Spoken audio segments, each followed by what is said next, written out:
అయితే ప్రజలు లబ్ధి పొందుతున్నా ప్రభుత్వానికి పేరొస్తలేదని నివేదికలు. ఎమ్మెల్యేలు క్షేత్రస్థాయికి వెళ్తేనే వర్కౌట్, వారికి ఇప్పటికే సీఎం రేవంత్ ఆదేశాలు. ప్రజలు లబ్ధి పొందుతున్నా ప్రభుత్వానికి పేరొస్తలేదు అంటే ఇక ఒకసారి చూడండి, మీ అందరికీ తెలుసు వాళ్ళు ఏమంటున్నారు, మేము అన్నీ ఇస్తున్నాం కానీ పేరు వస్తలేదు. ఇచ్చిన కాడికి పేరు రావాలంటే ఏం చేయాలి, ఎక్కడి దాకా ముట్టాలి, ఏం జరగాలి? ఇప్పుడు మీరే చూడండి, మీకే తెలుసు ప్రభుత్వం చాలా బ్రహ్మాండంగా ఫ్రీ బస్సు పెట్టింది. ఇది బ్రహ్మాండమని అంటా ఉన్నా. అయితే దీన్ని నెగిటివ్గా మాట్లాడేటోళ్ళు అసలు ఇది ఎందుకు పనికిరాంది, లేకపోతే అసలు మేము పేద మహిళలకు ఏం అక్కర వస్తుంది అంటే వాళ్ళు అన్నారు. సరే ఇది పెట్టిండ్రు కదా, ఇది పెట్టినందుకు దీంట్లో నెగిటివ్ ఏంటి చెప్పాలనా? ఫస్ట్ పురుషులే, మొగోళ్ళే పాపం దీంట్లో బలైంది ఎవరు తెలుసా? ఈ పథకంలో బలైంది సగం మంది పురుషులు. అంటే బస్ ఎక్కి ఆ మొగోళ్ళందరినీ ఆగం చేసి పడేసారు. అందుకోసానికే ఇది సక్సెస్ కాలే. ఇప్పుడు వాడుకుంటున్న అక్క చెల్లెమ్మలు సంతోషంగా ఉన్నారేమో కానీ మరి వాళ్ళ ఇంట్లో ఉన్న పురుషుల సంగతి ఏంటి అంటే సగం తృప్తి అయింది అన్నట్టు, 50%. ఒకసారి ఆలోచించుర్రు, ఇది దీనివల్ల నెగిటివ్ అయింది. ఇది పైగా ఇక శికలు పట్టుకుంటుర్రు, కొట్లాడుకుంటుర్రు, పెద్ద కొట్లాట్లు అవుతున్నాయి లోపల బస్సులల్లో అంటే అది అవుతున్నాయి సీట్ల కోసానికి. అసలు మొగోళ్ళకైతే ఆయనలేదు, దిక్కు దివానం లేదు. ఇక ఆడవాళ్ళకి కనీసం సీట్ల కోసం కొట్లాడుతున్నారు కానీ వీళ్ళు నిలబడికి కూడా కొట్లాడుతున్నారు పాపం. కనీసం బస్సులో జాగలేదు వాళ్ళకి. సో కాబట్టి ఇది 50% పాపులేషన్లో ఉండి అంటే ఈ రాష్ట్రంలో ఉన్నటువంటి కోట్లాది మంది పురుషులకి ఇది మైనస్ అయిందా కాలేదా?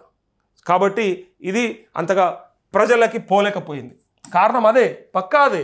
పైగా ఉపయోగపడలేదు, వాళ్ళకి ఉపయోగం లేదు, పైగా వాళ్ళకి ఇచ్చి కూడా లాభం లేదు అన్నట్టుగా వాళ్ళే మహిళలే మాట్లాడుతున్నారు. అయా తీసేసేయండి సార్, అవసరం ఏమున్నది, ఉత్తగా 300 కోట్లు ఒట్టిగా నెలకు ఖరాబ్ అవుతా ఉన్నాయి, ఆ పైసలు తీసుకుపోయి ఏ పథకం కన్నా పెట్టచ్చు, అటు ఇటు తిరిగేటోళ్ళు 10 రూపాయలు బస్ టికెట్ పెట్టుకొని పోరా సార్ అని అంటారు డైరెక్ట్గా. అతి కొద్ది మందికి అంటే అది ఎంప్లాయీస్కి లేదా రోజు బస్సులో అటు ఇటు ఏదైనా ట్రావెల్ చేసేటోళ్ళకి వాళ్ళకు ఉపయోగపడుతుంది తప్ప నిజంగా ఇంటికాడున్న అక్కలకు, ఇంటికాడున్న లేదా వ్యవసాయ కూలీలకు వీళ్ళకి ఏం అక్కర వస్తుంది? వ్యవసాయం చేసుకునే ఆడపిల్లలకి ఏం అక్కర వస్తుంది చెప్పురు? ఒక ఉద్యోగం చేసుకునే ఆడపిల్లలకి తప్ప. అది వాళ్ళకి కొంత జీతమే రావట్టే, జీతం కొంచెం మంచిగానే రావట్టే నెలకు. ఆ వచ్చే జీతంలోకించి మా అంటే 300, 400, 500, 600 కావచ్చు అనుకో బస్ పాస్, అంతే కదా. దాన్ని వదిలేసి వాళ్ళకి ఫ్రీ చేసి ఇంకా వాళ్ళకి సీట్లు కూడా లేకుండా, గతంలో వాళ్ళకి కనీసం పైసలు పెట్టినప్పుడు సీట్లను దొరుకుతుండే, ఇలా సీట్లు లేక షికలు పట్టుకునే పరిస్థితి తీసుకొచ్చారు. కాబట్టే ఫ్రీ బస్సు పెద్దగా ప్రజలకి పోలేకపోయింది. మీరే పెట్టారు గృహజ్యోతి. ఈ గృహజ్యోతి ఉంది కదా, ఈ గృహజ్యోతి కూడా మీరు ఏం చెప్పారంటే 200 యూనిట్ల వరకు ఫ్రీ అని చెప్పి పెట్టిరు, ఫ్రీ యూనిట్స్. ఈ పెట్టిన కాడ మీరు చూడరు, ఈ గృహజ్యోతి మంచి పథకం, ఉద్దేశం మంచిదే, పేదలందరూ కూడా కరెంటు బిల్లులు కట్టుకోలేకపోతా ఉన్నారని చెప్పి. కానీ ఇక్కడ ఏమైందంటే ఈ ఫ్రీని ఏడాదాకా చేసిరంటే ఒక్క 200 యూనిట్ల లోపు వస్తేనే ఫ్రీ. ఫర్ సపోజ్ ప్లస్ ఒక్క యూనిట్ ఎక్స్ట్రా వచ్చినా కాదు, ఇక నువ్వు ఎలిజిబుల్ కాదు, మళ్ళీ మొత్తం కట్టాలి. మరి వీళ్ళు ఈ సబ్సిడీ ఇవ్వచ్చు కదా. కొంతమంది ఏమన్నారు తెలుసా, ఇక సరే ఈ ఎండాకాలం 2 ఫ్యాన్లో లేకపోతే కూలరో వేసుకుంటారు లేదా ఇంకేదో వాడుకుంటారు. అయితే ఈ వాడుకున్నప్పుడు ఒక 10 యూనిట్లో 20 యూనిట్లు ఎక్కువ వచ్చింది అనుకో, మరి ప్రభుత్వం ఈ 200 యూనిట్లకు సబ్సిడీ ఇవ్వచ్చు కదా, మరి ఇవ్వచ్చు కదా. ఇప్పుడు ఇస్తామన్నది మీరు 200 కదా, సేమ్ రుణమాఫీ లెక్కనే మాట్లాడేది నేను. ఇప్పుడు ఇస్తామన్న 200 యూనిట్లు అయితే ఫ్రీ ఇస్తే అయిపోతుంది కదా, అది ఇస్తలేరు. దాంతో ఏమవుతుందంటే ఇది ఎక్స్ట్రా వస్తున్నటువంటి బిల్లు కలిపి మొత్తం కలిపి ఆ నెల మొత్తం పే చేయాల్సి వస్తుంది. ఇది మళ్ళీ ఇట్లా కూడా కొంతమంది కోల్పోతూ ఉన్నారు. కొంత సరే అది నిజంగా 200 యూనిట్ల లోపు వాడుకుంటోళ్ళకే, ఫ్రీ వాళ్ళకే కదా, మరి అందరికీ అంటే పాపం పేదోళ్ళకే కదా, అందరికీ ఎందుకు అంటే పేదోడైనా ఎండాకాలం వస్తే చిన్న ఫ్రిడ్జ్ ఉంటే అందులో 4 బాటిల్ పెట్టుకొని నీళ్ళు తాగడా, కుండ లేకపోతే. ఒకవేళ ఈ కనీసం కూలరో ఫ్యానో వేసుకుంటాడు కదా, ఈ ఎండకైతే మనం బతకలేకపోతా ఉన్నాం. 1500, 2000 పెడితే సెకండ్ హ్యాండ్లో కూలర్ వచ్చింది అనుకో, పెట్టుకున్నాడు అనుకో, ఇంత అయితే పెరుగుతుంది కదా బిల్లు. సో అప్పుడు ఏమంటా ఉన్నా అంటే ఈ 200 యూనిట్స్ అబోవ్ వచ్చిన వాళ్ళకి ఎవరికైతే 200 వరకు ఇచ్చినా అయిపోతుండే కదా, కానీ అది ఇవ్వట్లేదు, అది నష్టమవుతుంది. పైగా ఇది ప్రతి ఒక్క పేదోడికి ఇది ముట్టలేదు, అందలేదు. రకరకాల కారణాలు 50% మాత్రమే ముట్టిందనేది మనకున్నటువంటి లెక్క, అంచనా. ఇది సబ్జెక్ట్ టు కరెక్షన్, ఇంతకంటే పెద్దగా రీచ్ కాలేదు. 50% మంది పబ్లిక్కే రీచ్ అయింది. అది అప్లై చేసుకున్నా తీసుకోవట్లేదు. పైగా లైన్మెన్లు కూడా డబ్బులు తీసుకొని మరి ఆ లైన్మెన్లా, హెల్పర్లా, అక్కడ పనిచేస్తున్న జేఎల్ఎంలా, ఏఎల్ఎంలా వాళ్ళు ఎవరైతే ఉంటారో వాళ్ళు మేము చేపిస్తామనుకుంటే పైసలు కూడా తీసుకుంటారని కొన్ని చోట్ల కంప్లైంట్లు కూడా వచ్చినాయి. అయితే ఇక్కడ ఈ 200 యూనిట్స్ ఫ్రీ ఏదైతే ఉందో అది ఇచ్చి ఉంటే బాగుండేది. మీరు ఒకవేళ ఎక్కువ కాల్చుకున్నా 200 యూనిట్లు ఫ్రీ ఇచ్చినా అయిపోతుండే, అది ఇవ్వట్లేదు. కాబట్టి ఇది కొంత పెద్దగా అంటే ప్రజలకి బాగుందని చెప్పేంత పరిస్థితి కనిపిస్తలేదు. దీనికి అంత సంతోషం ఏం లేరు ఇక్కడ. ఇక గృహజ్యోతి తర్వాత ఇక మనందరికీ ఎరక రైతు రుణమాఫీ. ఈ రైతు రుణమాఫీ ఏదైతే ఉందో ఇది కూడా మనందరికీ తెలుసు. ప్రతి రైతుకు చేస్తామని చెప్పిన తర్వాత 75 లక్షల పాస్బుక్లు ఉన్న మన రాష్ట్రంలో 75 లక్షల మంది రైతులు ఉన్న మన రాష్ట్రంలో కనీసం 40 లక్షల మంది కన్నా చేయాల్సింది పోగా వీళ్ళు చేసింది 25 లక్షల మంది రైతులకి రుణమాఫీ జరిగింది. ఇది 25 లక్షల మందికి జరిగింది. అంటే ఈ శాతం లెక్కిస్తే అర్థమైపోతుంది. ఒక 25 to 30 అనేది ఈ లెక్క అయితే ఇక వాళ్ళు చెప్పే లెక్క 50 to 60% అయిపోయిందని వాళ్ళు చెప్తారు. ఇక్కడ 75 లక్షల పాస్బుక్లు, కొంతమంది లోన్లు తీసుకోలేరు అనుకుందాం, కొంతమంది కట్టుకున్నారు అనుకుందాం, పైగా మీరే చెప్పినటువంటి లెక్క 41 లక్షల అకౌంట్లు. ఆ ప్రకారంగా చూస్తే కూడా 41 లక్షల అకౌంట్ల ప్రకారం చూస్తే కూడా 60% మాత్రమే రుణమాఫీ జరిగి మిగిలినంతా జరగనట్టు. ఇక పైన 2 lakhs అబౌవ్ ఉన్న వాళ్ళకి ఇస్తామని మాట ఇచ్చి తప్పినందుకు అక్కడ కూడా రైతులు సంతృప్తిగా లేరు. మీరు చెప్పిన మాట ప్రకారమే మీరు పథకాలు బాగా ఇస్తున్నామని మీరు అనుకుంటున్నారు అంతే, కానీ అది ముట్టిందా ముట్టలేదా, అసలు సంతోషంగా ఉందా లేదా అని మీరు చెక్ చేసుకోలేకపోతా ఉన్నారు. దానికి కారణము ఇక్కడ ఫెయిల్యూర్. ఇది కూడా 50%, ఇది కూడా 50%, 60% అయింది. అంటే వీళ్ళైనా మరి ఇక్కడ వరకైనా. ఇక ఇంకో పథకం పెట్టిర్రు, రైతు భరోసా.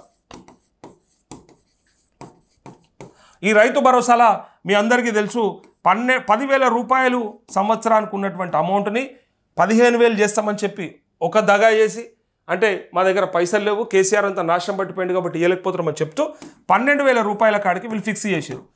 ఫిక్స్ చేసిన కాడికి వీళ్ళు ఇచ్చింది 3 ఎకరాల 30 గుంటలు మ్యాక్స్. 3 ఎకరాల 28 గుంటలు 29 గుంటల కాడికి నాకు లెక్క తెలిసింది. నేను అధికారులను అడిగిన కాడికి ఈ 4 ఎకరాల లోపు మాత్రమే ఇక్కడ ముట్టింది. ఈ 3:30 అంటే 4 ఎకరాల వాళ్ళు మాత్రమే రైతులా వాళ్ళ ప్రశ్న. మరి మిగిలిన రైతులందరికీ మీరే సాగుకు యోగ్యమైన ప్రతి ఎకరానికి అందుతుందని చెప్పినాక ఇది ఇక్కడ వీళ్ళకి కూడా ముట్టలేదు.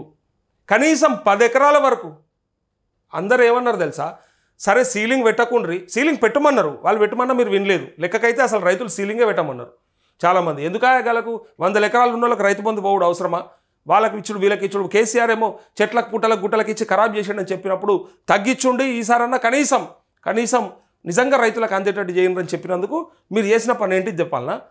మీరు అసలు అట్లా పోయింది ఇట్లా పోయింది అంటే 2 రకాలుగా. ఇప్పుడు ఇచ్చటోంది పోయింది, ఆయన రానుంది కూడా పోయింది. వానికి ఆప్తమని చెప్పి ఉన్నోనికి ఎగబెట్టారు మీరు. ఎవరికైతే ఎక్కువ పోతుంది, నష్టం అవుతుంది అని చెప్పి అసలునికి తుట్టు పెట్టారు మీరు, అసలునికి ఎగబెట్టారు మీరు. అందుకోసంకే ఇక్కడ 4 ఎకరాల రైతులు అంటే మిగిలిన రైతులంతా ఈ రాష్ట్రంలో ఉన్నటువంటి మరి 75 లక్షల పాస్బుక్లల్లో మీరు ఎంత మట్టుకు అందించారు రైతు భరోసా. మళ్ళీ పైలట్ విలేజెస్ అని తీసుకొని ఆ విలేజ్లో కొద్ది మందికి వేయడం వల్ల అంటే ఆ విలేజ్లో మాత్రమే వేయడం వల్ల పక్కన మండలంలో ఉన్నటువంటి విలేజెస్లో రాకపోవడం వల్ల ఇక్కడ కూడా ఇదొక 30% నుంచి 40% మాత్రమే అందింది. మిగిలిన రైతులు కాదా అనేది ప్రశ్న. ఇక్కడ ఇది ఫెయిల్యూర్ అంటారు. ఇది నేను ప్రజలకెళ్ళి వస్తున్నటువంటి నిజంగా వాళ్ళ స్పందన చెప్తా ఉన్నా. నేను వీళ్ళ మీద కోపంతో వాళ్ళ మీద దుగ్ధతో నేను ఆ రోజు చెప్పిన వార్తలు చెప్పేటప్పుడు నాకు ఓన్తో ఉడత కథ లేదు, ఓన్తో పంచాయతీ లేదు. కానీ ప్రజలు అడుగుతున్నది కూడా అడగకపోతే ఫస్ట్ నా జర్నలిజం వేస్ట్. పైగా ఇంకొక మాట, ప్రభుత్వం సరిగా చేయకపోతే వాళ్ళకి చెప్పాల్సిన బాధ్యత మన మీద ఉన్నది. ఇగో మీరు చేయాల్సింది ఇవి, మీరు పెట్టుకోవాల్సినవి ఇవి, అయినా మీరు ఇక్కడిక్కడ మిస్ అయినరు అని చెప్పి మనం గుర్తు చేస్తే తప్ప వాళ్ళకు యాదికి రాదన్నట్టు. ఎన్నో పనులు ఉంటాయి కదా, బిజీ ఉంటారు కదా. సో ఇదొక రైతు భరోసా అనేది ఇట్లా మిస్ అయిపోయింది. ఇక ఆత్మీయ భరోసా. ఈ ఆత్మీయ భరోసా మీ అందరికీ తెలుసు, భూమి లేని నిరుపేదలకు అని చెప్పారు. భూమి లేని నిరుపేదలకి సంవత్సరానికి 12,000 రూపాయలు ఇస్తామని చెప్పారు. వీళ్ళు ఇచ్చింది ఖాళీ పైలట్ విలేజెస్లలో ముట్టినాయి పైసలు. ఈ పైలట్ విలేజెస్ ఏవైతే ఉంటాయో ఈ పైలట్ విలేజెస్లో మాత్రమే ఆ పైసలు ముట్టినాయి. అది 20 రోజుల పని దినాలు ఉండాలి. ఎలా ఉపాధి హామీ పథకంలో 20 రోజులు పనిచేసి జాబ్ కార్డు కలిగి ఉండాలి. ఇక ఆ ఇంట్లో భూమి ఎవరి పేరు మీద ఏమి ఉండకూడదు, ఇక 0 ఉండాలి. సో ఆ ప్రకారంగా ఇది కూడా అందరికీ చేరలేదు కాబట్టి ఇది కూడా ఒక 20-30% మాత్రమే చేరేది. మరి ఇప్పుడు మీరు పెట్టిన పథకాలు ఏవైతే బ్రహ్మాండంగా చేసినాం, ఇట్లా ఇచ్చిన వాళ్ళే లేరు అన్న దాంట్లో ఇన్ని లోపాలు కనిపిస్తూ ఉంటాయి క్లియర్గా. ఇంకా ఉన్నాయి, ఇంకా వాళ్ళు చెప్పిన ఈ రేషన్ కార్డులు అంటే ఇక అది ఇంకా నడుస్తూనే ఉన్నది. దాని కథ ఎప్పటిదాకా వెళ్తుందో మరి. ఇందిరమ్మ ఇండ్లు మరి మీరు పెట్టుకున్న నియోజకవర్గానికి 3,500 ఇండ్లు ఎన్నడు ముడతాయో ఎన్నడు అందుతాయో. ఇల్లు లేని నిరుపేదలకు మీరు ఇస్తాన్న పైసలు 5 లక్షల రూపాయలు మరి ఎట్లా ఇస్తారు, ఎప్పుడు ఇస్తారు, ఇవన్నీ కూడా కన్ఫ్యూజన్లు ఉన్నాయి. కాబట్టి ఇక్కడ ఈ పథకాలను మీరు గొప్ప అనుకుంటారు. ఈ పథకాలు మేము గొప్పగా పెట్టినాం, చాలా బ్రహ్మాండంగా ఇచ్చినాం, ఎవరు ఇవ్వలేదు అనుకుంటున్నాం. కానీ ఇక్కడ లోపం ఎప్పుడైనా ఎట్లుంటుందంటే, నువ్వు బంతి భోజనానికి పిలిచి సగం మందికి అన్నం పెట్టి సగం మందికి పెట్టకపోతే పెట్టిన తిన్నోడు సంతోషంగా ఉంటాడో లేదో కానీ తిన్నోడు మాత్రం నీ మీద బయట పోయి చెప్తాడు. ఏమని చెప్తాడు? హ్యానికి గది కూడా పెట్ట చేత కాలేదు, నలుగురు వస్తే అన్నం పెట్టడానికి కూడా చేత కాలేదని చెప్పి అంటారు. అంటే దీనివల్ల ఎవరికి నష్టం అవుతుంది? తిన్నోడు యాద్ చేయడు, తిన్నోడన్నా యాద్ చేస్తారంటే వాళ్ళు కూడా యాద్ చేయరు. ఎందుకంటే తిననోందే ఎక్కువ వినబడుతుంది. వాళ్ళ ఆకలి అట్లా ఉంటుంది. మరి ఇలా ఈ పథకాలలో ఉన్న లోపాలు కూడా అవే. ఎవరికైతే అందలేదో వాళ్ళు అంటున్నటువంటి మాటలే ఎక్కువ వినిపిస్తూ ఉన్నాయి. అందుకే ఫస్ట్ మీరు పెట్టిన పథకాలలో ప్రమోషన్ చేసుకోవాలని చేసే ప్రయత్నం ఏదైతే ఉందో దాన్ని మానేసి దాన్ని ఎట్లా కొన్నదాకా చేద్దాం, ఇంకా ఎన్ని వేల కోట్లు అవసరమవుతుంది, మరి 3 లక్షల కోట్ల బడ్జెట్ అయిన ఈ రాష్ట్రంలో మరి ఏమాత్రం సరిపోతుంది, ఏ పర్సంటేజ్ ఇది, మరి వీటికి పెట్టేస్తే సరిపోతుందా లేదా అనేది ఒక్కసారి లెక్కలేసుకొని అంచనా వేసుకొని సమీక్షలు నిర్వహించి ఫైనల్గా ఇక్కడ ఏ పథకం ఎక్కడ దాకా చేరిందో అది ఫస్ట్ శ్వేతపత్రం రిలీజ్ చేయండి. నిజంగా చెప్తా ఉన్నాను నేను.